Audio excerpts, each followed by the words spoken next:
দেখছেন যে এই মুহূর্তে সরোয়ার্দী মেডিকেল কলেজে স্বাস্থ্যমন্ত্রী এসেছেন এবং তিনি এই মুহূর্তে হঠাৎই আকস্মিকভাবেই কিন্তু পরিদর্শন করছেন এবং বিভিন্ন অনিয়ম নিয়ে তিনি চেষ্টা করছেন কথা বলতে।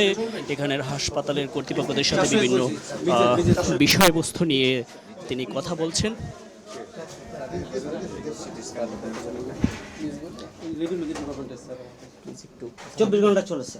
একটু জানতে চাচ্ছিলাম যে হঠাৎ করে আজকে এই আকস্মিকভাবে আসছেন পরিদর্শনে, কি ব্যাপার?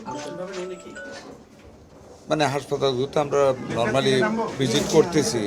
এখানে একটা স্পেসিফিক উদ্দেশ্য ছিল, গতকাল কি বা কাহার একটা নোটিশ দিয়েছে যেখানে অ্যান্টি রেবিস ভ্যাকসিন নাই কুকুর বা বিড়ালের কামড়ের, এবং সেটা একজন কাস্টমার তখন বাইরের থেকে কিনে দিয়েছে। জানেন তো, মানে কুকুরে কামড় দিলে সবাই ভয় পায়, এবং এটা আমার কাছকে রিপোর্ট করেছে। ওইটা আমরা এটা যোগাযোগ করেছি বাইদের টাইম, পরে আমরা জানিয়েছি। পরে এখানে কে বা কারণ নোটিশটা উঠায় ফেলছে। যথেষ্ট ভ্যাকসিনের স্টক আছে এখানে, তারপরও কাজটা করেছে। হাসপাতালে বিগত দিনগুলোতে আমরা দেখছি যে সিন্ডিকেট বিভিন্ন দালালদের মাধ্যমে এইসব করা হয়।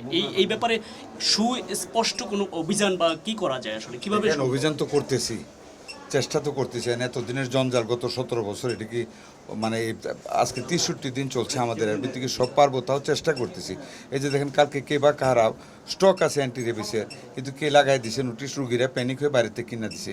এটার জন্যই দেখতেছি। কিন্তু এখন দেখলাম অ্যান্টি রেবিস পর্যাপ্ত আছে, কিন্তু কেউ ড্যামেজ করার জন্য এটা করেছে, বা কোনো দালালরা করেছে বাইরেতে কিনা বিক্রি করার জন্য, লাভ করার জন্য। এখন হাতে নাতে তো আমরা ধরতে পারতেছি, যেমন এখন আসছি, এখন তো এটা নাই। তবে will take some other measures also. কি ব্যবস্থা নেবেন? এত বড় একটা হাসপাতালে নোটিশ করে বলা হচ্ছে যে নাই। আপনি তো শুনছেন, বললাম ডাইরেক্টর সাহেবকে কালকে ভিতরে তদন্ত করে জানাইতে হবে কে করছে এটা, কারা পরে উঠাইছে। Will go for punishment. যেমনটা দেখছিলাম যে ওষুধ মেডিসিন থাকা সত্ত্বেও দালাল বা কারোর মাধ্যমে নোটিশ করা হয়েছিল, যে একেবারে বিজ্ঞপ্তি দিয়ে বলা হয়েছিল এই মেডিসিনটি নেই, ভ্যাকসিনটি নেই। সেরকম পরবর্তীতে এখানে অরিজিনালি কিন্তু সেখানে মেডিসিন বা ভ্যাকসিনটি আছে এবং স্টকে যথেষ্ট ছিল।